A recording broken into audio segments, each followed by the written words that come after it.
সবাইকে learning partner চ্যানেলের পক্ষ থেকে স্বাগত জানাচ্ছি। আমি রোমান হোসাইন।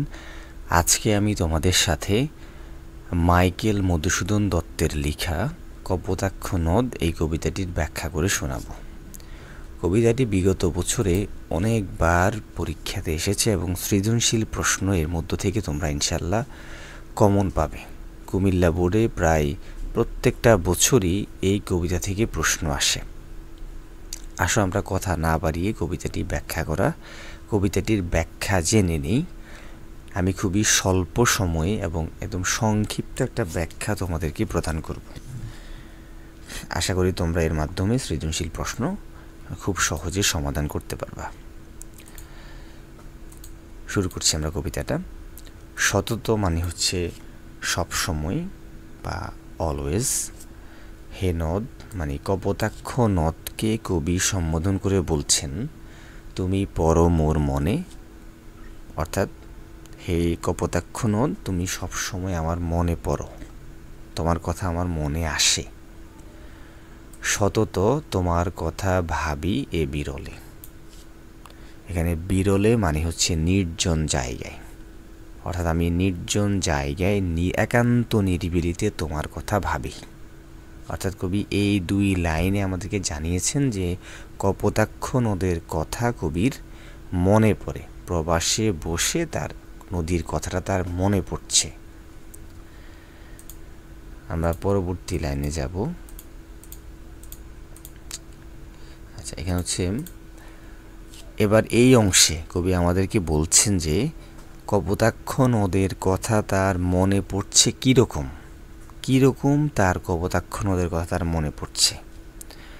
সতত সবসময়, যে মতি যেমন ভাবে বা যেমন করে, নিশার স্বপনে রাত্রি স্বপ্নে মানে রাতে স্বপ্নে, শোনে মায়া মন্ত্রধ্বনি। অর্থাৎ মানুষ স্বপ্নে যেমনভাবে মায়া মন্ত্রধ্বনি শুনে, তব তেমনভাবে কলকলে জুড়াই মানে আমি তৃপ্ত হই এ কান আমি ভ্রান্তির ছলনে। অর্থাৎ কপোতাক্ষ নদের কলকল ধ্বনি কবির কানকে তৃপ্ত করে ভ্রান্তির ছলনে, অর্থাৎ ভুলবশত বা ভুলের ছলনায় বা ধোকায়। অর্থাৎ কবি আমাদেরকে আবার জানাচ্ছেন যে কপোতাক্ষ নদের কথা তার কেমনভাবে মনে পড়ে, যেমন মানুষ স্বপনে মায়া মন্ত্রধ্বনি শোনে, একইভাবে কবি কপোতাক্ষ নদের কলকল ধ্বনিও তিনি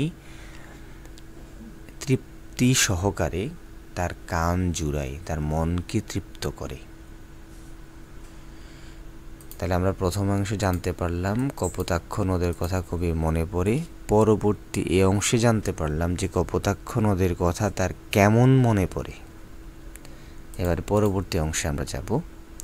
কবি বলছেন যে বহু দেশে মানে অনেক দেশে দেখিয়াছি বহু নদ দলে, কিন্তু এই স্নেহের তৃষ্ণা মানে ভালোবাসার তৃষ্ণা মেটে কার জলে। কবি প্রশ্ন করেছেন, প্রশ্ন করে আবার উত্তর দিচ্ছেন, দুগ্ধ স্রোতারূপী তুমি জন্মভূমি স্তনে। কবি এখানে বাংলাদেশকে জন্মভূমি এবং কপোতাক্ষ নদকে মায়ের বুকের দুধের সাথে তুলনা করেছেন। অর্থাৎ একজন শিশু যেমন মায়ের দুধের মাধ্যমে তার তৃষ্ণাটুকু মেটে, একইভাবে কবির কাছে কপোতাক্ষ নদও সেরকম। আমরা পরবর্তী অংশে যাব, আশা করি তোমরা বুঝতে পারছো। আর কি হে হবে দেখা যতদিন যাবে।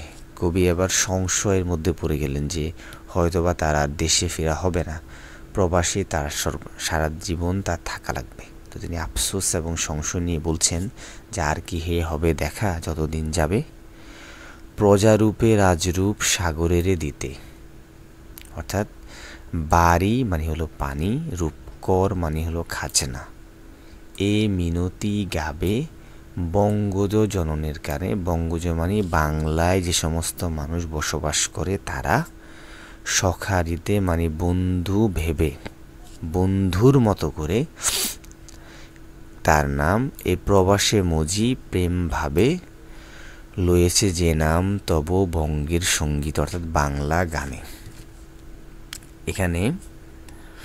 এখানে বাড়ি মানে হচ্ছে জল, রাজরূপ মানে হলো রাজার সঙ্গে সাগরকে তুলনা করা হয়েছে, কর মানে হচ্ছে খাজনা, সখা রীতে মানে হচ্ছে বন্ধুত্বের মতো, বন্ধুর মতো, আর বঙ্গের সঙ্গীতে মানে বাংলা ভাষায় রচিত গান। বঙ্গের সঙ্গীত মানে হচ্ছে বাংলা ভাষায় রচিত গান। অর্থাৎ কবি এখানে আমাদেরকে বলছেন যে তিনি বাংলার মানুষ, তিনি কপোতাক্ষ নদের কাছে মিনতি বা প্রার্থনা করে বলছেন যে কপোতাক্ষ নদ যেন সাগরে মিলিত হওয়ার পূর্বে বাংলার মানুষের কাছে বন্ধুর মতো করে তার নামটা তাদের কানে বা তাদের কাছে পৌঁছে দেয়। তিনি যেমনভাবে বাংলা ভাষায় রচিত গানে, কবিতায় বাংলার কথা তিনি যেমন স্মরণ করছেন, একইভাবে কপোতাক্ষ নদও এই কথাটা যেন বাংলার মানুষের কাছে পৌঁছে দেন, এই মিনতি তিনি করেছেন। তা আশা করি তোমরা এই কবিতাটা বুঝতে পেরেছো। এটা একটা সনেট। তোমরা এই কবিতাটা নিজেরা বই থেকে পাঠ পরিচিতি, শব্দার্থ আরও একটু পড়ে নিলে ইনশাল্লাহ যে কোনো সৃজনশীল প্রশ্ন এখান থেকে পারা যাবে। সবাই ভালো থাকো, সুস্থ থাকো এবং নিরাপদে থাকো। And as always, thanks for watching.